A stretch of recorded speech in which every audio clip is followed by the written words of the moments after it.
Bonjour tout le monde, on va commencer le webinaire d'aujourd'hui. Je vois qu'on a quand même pas mal de participants. Merci beaucoup de venir en grand nombre à la séance d'aujourd'hui. Donc, il est 10 heures, on va commencer. Alors, merci beaucoup à l'Institut nordique du Québec de me donner la possibilité de parler de mes travaux dans le cadre d'un webinaire. C'est vraiment un honneur pour moi et un plaisir de vous parler de mes travaux de doctorat que j'ai fait à l'Université McGill sous la supervision de la professeure Elena Bennett. Et présentement, je suis stagiaire postdoctorale au sein de la chaire de recherche littorale à l'Université Laval. Donc, un petit peu de... Je vais baisser ça ici. Donc, un petit peu de consignes pour aujourd'hui. Donc, pour durant la diffusion des caméras puis micros, les participants sont pas activés, ce qui est spécial pour moi parce que c'est toujours le fun d'avoir une interaction humaine quand on donne les présentations, mais c'est les nouvelles réalités auxquelles on doit s'habituer. Puis, mais il y a la zone de clavardage, donc à tout moment, si vous avez des questions ou des commentaires, n'hésitez pas à écrire dans la zone de clavardage. Et puis, à la fin, on aura une période de questions-discussions. Alors, vous pourrez, si vous voulez allumer votre caméra à ce moment-là, c'est toujours un plaisir d'avoir plus de contact humain et votre microphone, bien entendu, pour poser des questions. Donc, je me lance dans le vif du sujet.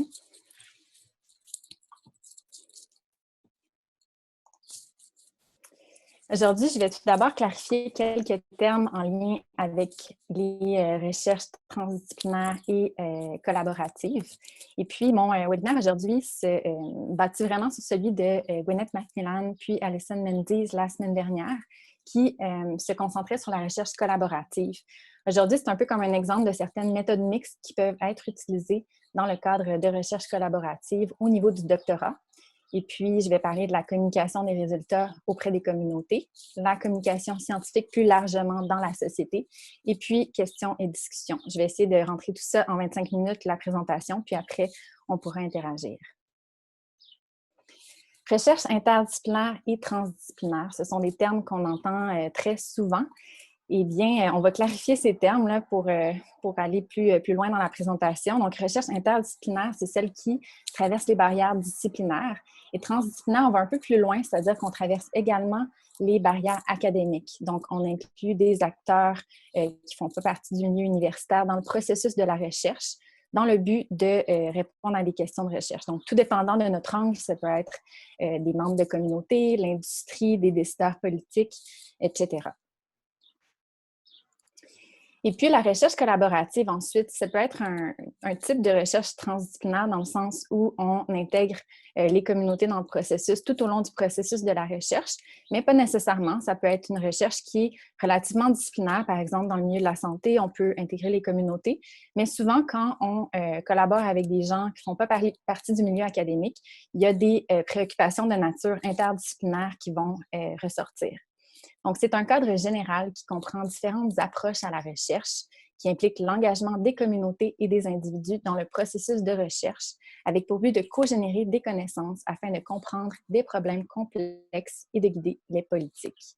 Ici, j'ai mis une figure que j'aime bien de l'article de Adams et al. En 2014, où on voit vraiment comment les communautés et le milieu académique collaborent afin de produire des nouvelles connaissances en lien avec la recherche.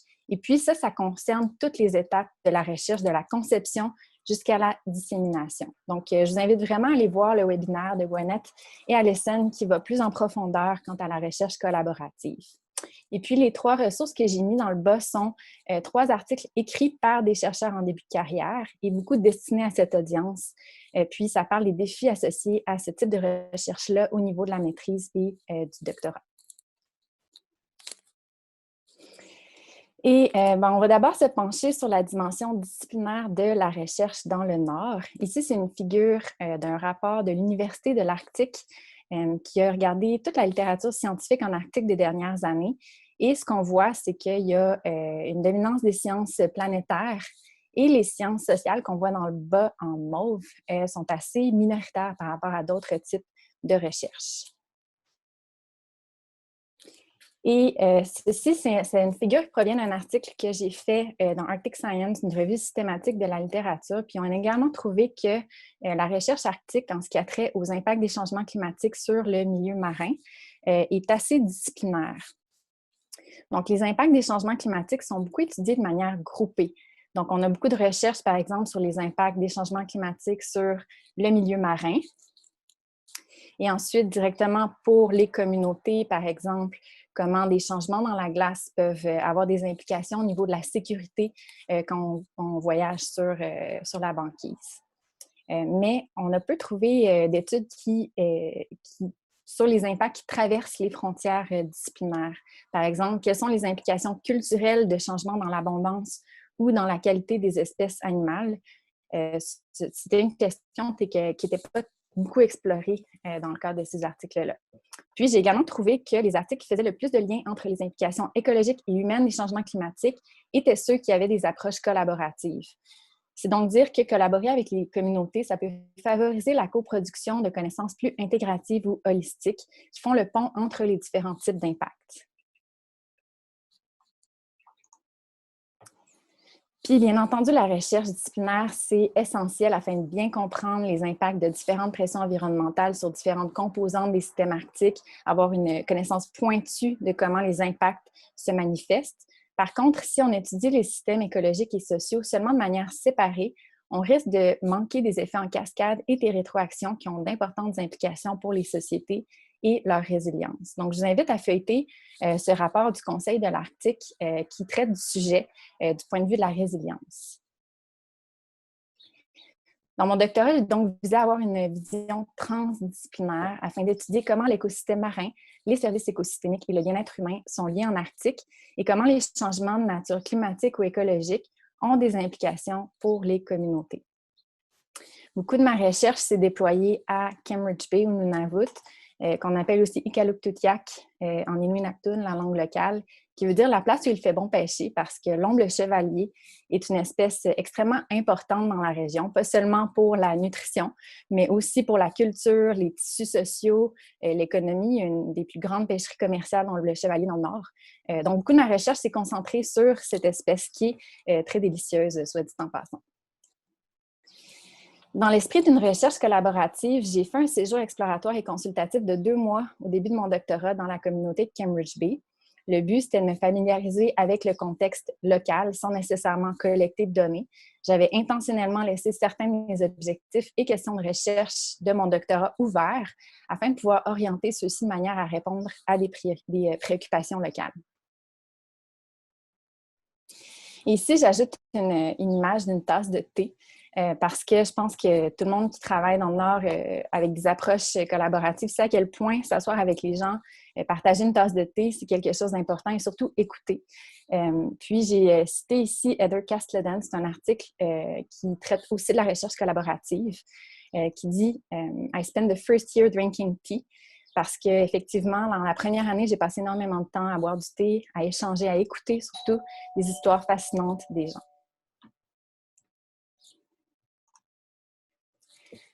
Les méthodes mixtes en recherche socio-écologique, donc je vais commencer par un chapitre de mon doctorat qui étudiait les changements dans l'écologie de l'omble chevalier et leurs implications pour les pêcheries. Les 2 questions de recherche étaient, dans un premier temps, comment des changements dans l'écosystème marin ont-ils affecté l'omble chevalier au cours des 3 dernières décennies et quelles sont les implications pour les pêcheries et le bien-être humain. Dans un premier temps, j'ai fait des entrevues avec des pêcheurs et des amis inuits au sujet de leurs observations du milieu marin des 3 dernières décennies et des changements qu'ils ont pu observer dans les poissons et les pêcheries. Par exemple, dans les poissons, est-ce qu'il y aurait pu avoir des changements dans la couleur de la chair, la taille des poissons? Est-ce qu'ils se sont mis à observer des parasites qu'il n'y avait pas avant?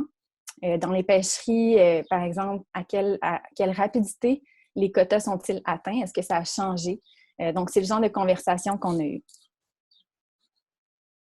On a également réalisé des échantillonnages biologiques, donc collecté des données de température puis de glace des 30 dernières années. Et j'ai eu accès aux échantillons de pêche et Océan Canada, dont le chevalier des 30 dernières années, donc une super belle suite temporelle. On a également échantillonné leur proie et analysé tout ça pour les isotopes stables et les lipides. Donc, ensuite, ça a été de mettre ensemble les données biologiques puis le savoir écologique traditionnel afin de mieux comprendre comment ce système-là a changé dans les 3 dernières décennies. Donc, cet article-là est en préparation, puis je vais me concentrer davantage sur la deuxième partie qui consiste à la planification par scénario parce que c'était extrêmement participatif. Donc, je pense que c'est intéressant d'en parler dans le contexte de la recherche collaborative, mais ce dont je viens de parler, c'est en préparation et à soumettre très bientôt, donc restez à l'affût. Donc, cette partie-là, c'était la planification par scénario pour explorer le futur de la région marine du Kitikméo. Donc, l'autre partie, on regardait plus dans le passé, le présent, et maintenant, on s'est penché vers le futur. Tout d'abord, c'est quoi des scénarios? Ce sont des descriptions plausibles et cohérentes du futur. Ce qu'on voit dans cette figure, c'est en bleu des prédictions basées souvent sur des modèles quantitatifs qui vont utiliser des données empiriques d'aujourd'hui pour se projeter dans le futur, mais à l'intérieur de frontières assez connues. Avec les scénarios, on va aller au-delà de ce qui est probable pour explorer ce qui est plausible de survenir. Et on fait ça en combinant différents types de connaissances, autant quantitatives que qualitatives, comme les savoirs autochtones et locaux. Puis, je pense que c'est vraiment important de faire un tel exercice parce que ce qu'on vit en ce moment, par exemple, avec le coronavirus, nous montre à quel point le futur peut être chargé de surprises.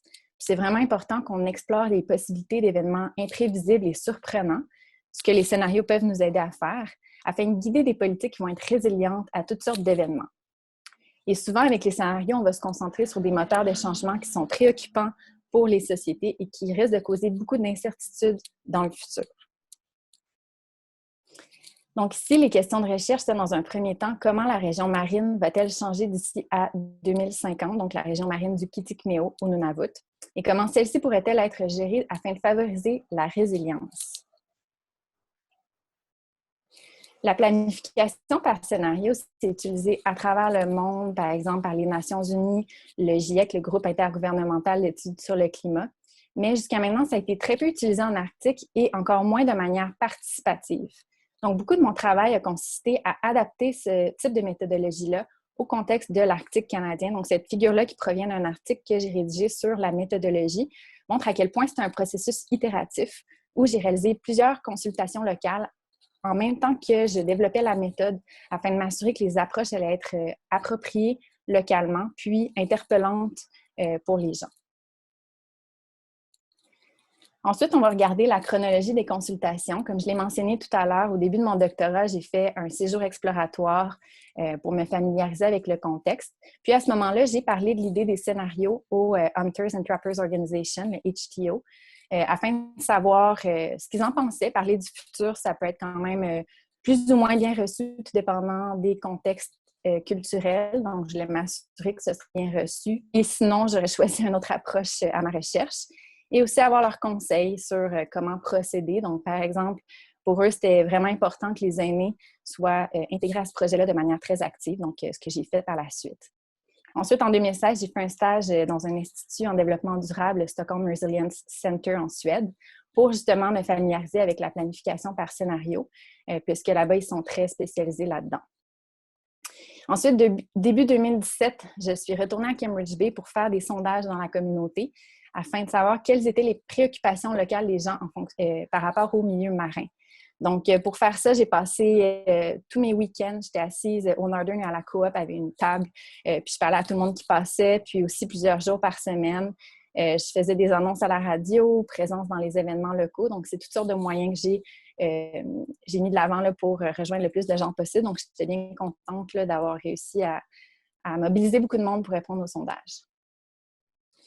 Ici, j'ai résumé les principales préoccupations des gens en ce qui a trait au milieu marin. Puis, il y a 3 principaux thèmes qui sont ressortis, soit les changements climatiques, les développements marins comme le trafic maritime, les mines, le tourisme, et puis la gouvernance. Donc, les gens n'ont pas seulement parlé de changements dans leur milieu marin, mais également de toutes sortes de façons qui pourraient être mises de l'avant pour répondre et même être proactifs face à ces changements-là. Donc, j'ai mis ça sous gouvernance. Donc, dans les scénarios, c'est ces 3 moteurs de changement-là qui ont un peu constitué l'épine dorsale là, des scénarios de laquelle on a continué à développer le tout.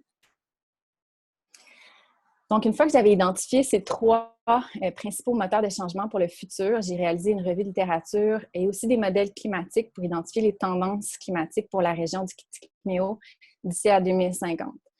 Puisqu'il y a beaucoup d'incertitudes, évidemment, puis c'est le but, c'est d'explorer les incertitudes par rapport à ces tendances-là. J'ai aussi fait un sondage avec des experts scientifiques pour un peu avoir plus de certitude par rapport aux tendances qu'on allait émettre.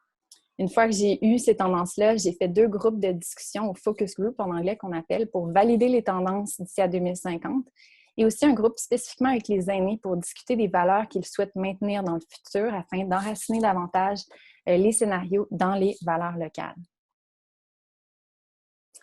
Et puis tout ça a culminé avec un atelier participatif de planification par scénario en mars 2018. Donc vraiment, cet atelier-là, c'est fondé sur toutes les impressions, connaissances, préoccupations, priorités que j'avais mis ensemble, là, qui provenaient de la communauté, donc aux plus de 100 personnes là, que j'ai sondées dans la communauté. Et puis, à l'atelier, on s'est vraiment fondé là-dessus pour faire les scénarios. Donc, l'atelier en soi réunit 17 participants. Ça incluait des membres des communautés de Cambridge Bay et de Cougarook, des gestionnaires du milieu marin, ainsi que des scientifiques, océanographes en particulier. Et puis, les membres de la communauté incluaient des chasseurs et des pêcheurs, des amis, le président du HTO de Cougarook et quelques jeunes, dont une artiste, ce qui m'amène à parler de la combinaison de l'art et la science qui peut vraiment amener des idées intéressantes quand on fait des projets participatifs. Ici, il y a eu une activité qui, justement, demandait aux gens de ce qu'on voit sur l'affiche qui est tenue par certains des participants, de dessiner leur scénario. Donc, ça a été vraiment très créatif comme exercice. Et puis, cette artiste-là a même peint chacun des 3 scénarios qu'on avait développés. Donc, je vous les montre rapidement. Je ne vais pas rentrer dans les détails de chacun des scénarios, mais juste pour que vous voyez ce à quoi le produit a ressemblé. Donc, c'est vraiment magnifique.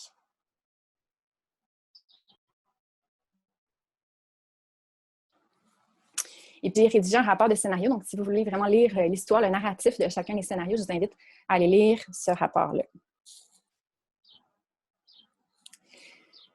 Et maintenant, bien, la communication, le partage des résultats à la communauté, c'est vraiment, bien entendu, une étape cruciale. Puis c'est important de commencer à planifier cette étape-là, même au début de la recherche, pour s'assurer qu'on va avoir du financement afin d'aller dans la communauté après la collecte de données. Donc, moi, c'est ce que j'ai fait. J'ai réussi à trouver un financement vraiment d'emblée afin de m'assurer que je pourrais faire une visite dans la communauté en 2019. Donc, préalablement à la visite, j'ai mis ensemble ce rapport-là, Ivuni Kavut, Our Future. Puis, pour ce rapport-là, j'ai engagé une graphiste pour que ce soit plus visuellement interpellant. Donc, c'est aussi une petite idée que je peux suggérer parce que je trouvais que c'était une façon là, de le rendre plus vivant. Donc, d'avoir des graphistes pour travailler là-dessus, ça peut être quand même bien. Et dans la communauté, j'ai fait plusieurs visites. Par exemple, assister au Kitikmeot Trade Show, qui est parmi les événements les plus fréquentés de l'année dans la région. Ce n'est pas le plus fréquenté, donc c'était vraiment une bonne place pour parler à un maximum de gens. Et j'avais aussi mis des affiches pour encore plus récolter d'idées sur le futur, juste pour aussi m'inspirer là, pour de futurs projets. Et puis, j'ai fait une activité jeunesse également. Depuis, j'ai réalisé un film par rapport à ce projet-là, Ivuni Kavut, Our Future, qui dure 12 minutes. Vous pouvez le trouver sur YouTube, afin de disséminer non seulement auprès de la communauté, mais aussi du public et d'organismes canadiens. Donc, j'ai envoyé le film et le rapport à différentes agences canadiennes. Donc, je vais vous faire écouter la bande-annonce. J'espère que vous allez... Ça va comme suit. The Arctic is changing. The North is undergoing climatic, ecological, and socioeconomic changes that will continue into the future, affecting people in and outside the Arctic. Understanding how the Arctic will change, the implications for Arctic communities and humans from all around the world, and how to best respond requires innovative approaches for exploring the future.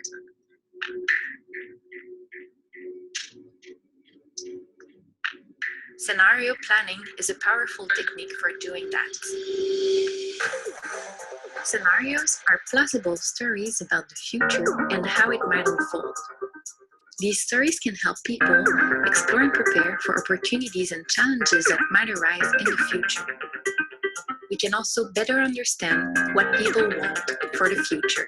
I really visioned the future for my grandson. We used scenario planning in Cambridge Bay as part of a research project in the Kitikmeot region of Nunavut. Workshop activities combine science, art, and storytelling. Our goal was to explore how future changes might shape the region by 2050, especially climate change and seascape development. We encouraged participants to create positive visions within potentially challenging future conditions, to explore how to be proactive in developing strategies for building resilience and even thrive in the future. We already came up with so many great ideas for the future. For me, it's all possible. All this information helps explore trends and understandings of what is and will happen all around us.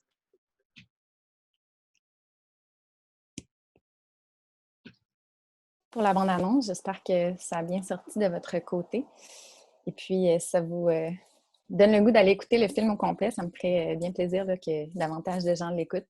Donc, par rapport à ça, bien entendu, ça prend beaucoup de temps et d'énergie de monter un film. Mais je peux vraiment vous garantir que ça vaut la peine. C'est un format qui parle beaucoup aux gens. Ça interpelle. Donc, dans ma visite à la communauté, j'avais également organisé une soirée cinéma où j'avais acheté un repas à partager avec tout le monde qui voulait venir. Puis je dirais que ça a été probablement un des moments les plus forts de mon doctorat. Il y avait beaucoup d'émotions, les gens étaient vraiment contents. Puis ça m'a fait réaliser à quel point le film, c'est un outil puissant, du moins de mon expérience.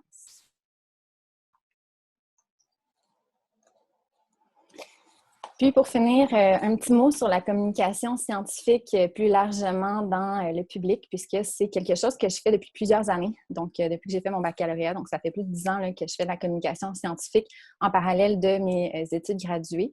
Je pense que c'est vraiment une belle façon d'engager la société dans la science, de contribuer à la vulgarisation scientifique de la population. Donc, je fais ça de différentes manières. Donc, si vous êtes intéressé à en parler davantage, n'hésitez pas à me contacter pour en discuter. Donc, par exemple, des camps scientifiques dans le nord que dans le sud, donc au Québec. Donc, je fais des ateliers, que ce soit avec des jeunes au primaire, mais aussi au secondaire et au cégep, afin de parler de la recherche en Arctique. Mais il y a aussi beaucoup des volets très interactifs. Par exemple, on a un jeu, on voit sur l'image ici, où on reconstitue une chaîne trophique avec les jeunes. Donc, différentes activités comme ça qui sont très intéressantes, puis qui moi-même me donnent des idées parce qu'ils ont toujours des questions auxquelles je ne penserais même pas. Et puis, tous les moyens sont bons, je pense, pour faire la communication scientifique. Par exemple, j'avais scénarisé une bande dessinée avec Richard Vallerand pour le magazine Curium, qui est un magazine jeunesse en communication scientifique. J'avais aussi participé à une émission jeunesse, Finding Stuff Out, produite par Apartment 11 Productions.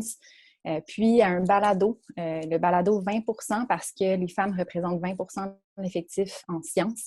Donc, ce balado-là dresse différents portraits de femmes. Donc, je vous invite vraiment à aller écouter différents de ces portraits-là. Donc, ça aussi, c'était une expérience fort intéressante.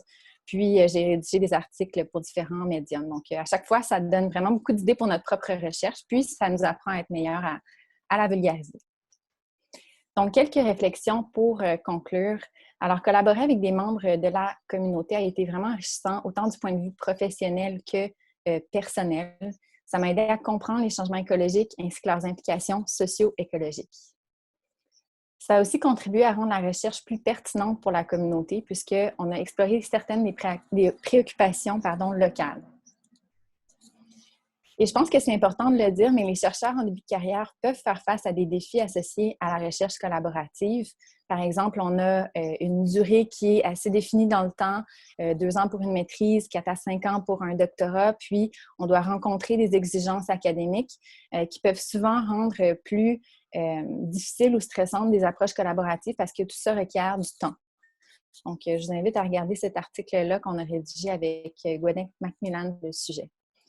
Plus de support pour les chercheurs en début de carrière pour inclure davantage de formation en sensibilisation culturelle et en recherche collaborative pour donner les outils aux étudiants gradués afin de réaliser une telle recherche. Plus de possibilités de financement pour des séjours d'engagement et communautaire, donc qui n'engagent aucune collecte de données, mais vraiment pour s'immerger dans le contexte local. Et puis, une dernière idée, pour les universités, d'avoir des formats de thèse plus diversifiés, par exemple. On investit beaucoup de temps à faire des rapports et aussi, dans mon cas, un film. Puis moi, j'adore faire tout ça, mais ça requiert nécessairement du temps afin qu'on puisse disséminer nos résultats dans les communautés. Puis, ça peut être un défi à gérer puisqu'on a en même temps à répondre aux exigences académiques. Donc, si on pouvait inclure comme chapitre de thèse, par exemple, des rapports et des films, je pense que ce serait quand même gagnant-gagnant parce qu'on pourrait mettre plus de temps, les communautés auraient des produits sur lesquels on aurait mis davantage d'efforts. Donc, c'est une idée comme ça que je lance. Et puis, ben, je vous remercie vraiment pour votre attention. Merci à l'Institut nordique du Québec et comme toujours, un énorme merci à la communauté de Cambridge Bay et à tous ceux et celles qui ont contribué à cette recherche qui sont listés ici, mais pas tous parce que j'aurais des centaines de personnes à remercier. Et puis, à la fin, si vous voulez retourner aussi plus tard, j'ai mis toutes les références que j'ai mentionnées dans la présentation. Donc, je crois que le webinaire va être mis en ligne après. Donc, vous pourrez aller voir pour certaines des références là, si ça vous intéresse. Donc, merci beaucoup. Puis, si vous voulez ouvrir vos caméras pour faire une section plus discussion, ce serait bien. Mais sinon, sentez-vous bien à l'aise.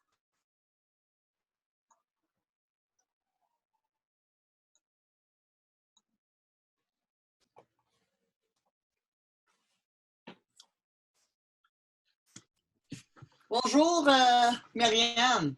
Je veux dire merci profondément pour cette présentation.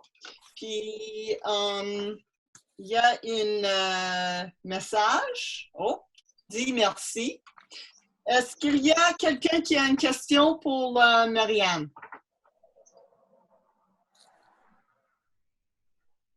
Non? C'était très clair, c'est ça? Que je veux des petits merci. Merci à vous. C'est tellement spécial de faire des présentations comme ça sans voir les gens, mais j'apprécie beaucoup les petits merci. Je sens qu'il y avait des gens qui m'écoutaient. Oui, c'est ça. Ouais. Non, on est tout seul chez soi. Je vais prendre cette opportunité d'annoncer notre prochaine webinaire la semaine prochaine.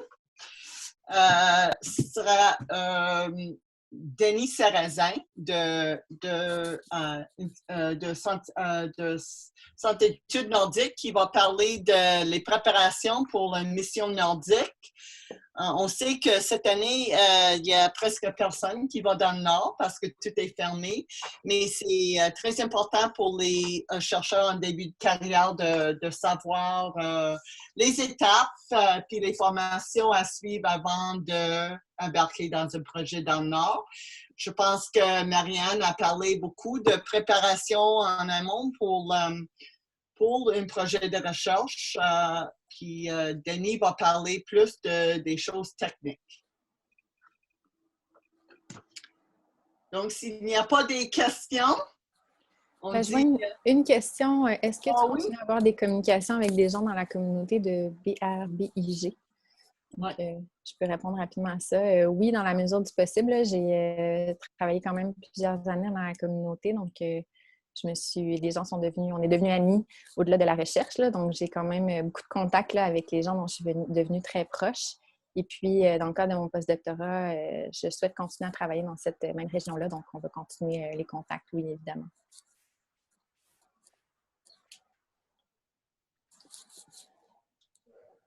Puis, c'est la seule question, je vous remercie énormément. Merci Marianne, c'était Brigitte BRBIG, c'est Brigitte Biguet. Super! Merci. Donc, à la semaine prochaine, tout le monde. Merci encore à Marianne. Au revoir, merci beaucoup. On a une autre question ici. Qu'est-ce qui se passe avec les résultats maintenant? Oh! Ah! De Rebecca.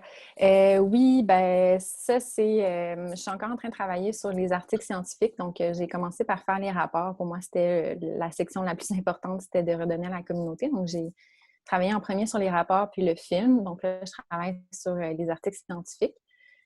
Puis, en ce qui a trait aux résultats, dans le cadre de mon postdoctorat, on souhaite continuer à faire de la planification par scénario. Donc, ça peut contribuer à encore plus améliorer ces approches-là, les adapter davantage à différents types de communautés. Donc, je pense que ça peut servir de cette manière-là. Puis moi, je serais intéressée à continuer dans la communauté Cambridge Bay s'ils sont intéressés à refaire un tel exercice dans quelques années. Je pense que ça serait intéressant. Ça avait été mentionné pendant l'atelier que ça serait bien de refaire des scénarios à chaque 5 ans ou quelque chose pour voir si on est dans la bonne trajectoire. Donc, je pense que ça pourrait être intéressant de faire ça. Dans le fond, est-ce qu'eux, ils prennent comme les scénarios puis ils continuent à comme, planifier avec ça dans la communauté ou comment ça fonctionne en fait? Bien, idéalement, c'est ça le but. C'est sûr que, comme toujours, dans le cadre d'une maîtrise ou un doctorat, on a un projet assez limité en termes de ce qu'on peut faire. Là, donc, moi, j'ai redonné tout ça à la communauté. Donc, comment après, eux, ils les utilisent, c'est vraiment à leur guise, ça leur appartient. Il y a certaines personnes qui m'ont contacté par intérêt d'aller plus loin. Donc, je dirais que c'est des discussions qui sont en cours puis en développement. Puis, mais c'est ça. Moi, mon but, c'est vraiment de redonner. Puis après, que ça évolue par soi-même puis que ça donne le goût aux gens de faire davantage de scénarios. Donc, je pense que après, c'est dur en tant que chercheur, on n'a pas le contrôle là, vraiment de ce volet-là. Super. Merci. Merci. Merci, Marianne. Au revoir. Merci beaucoup. Au revoir.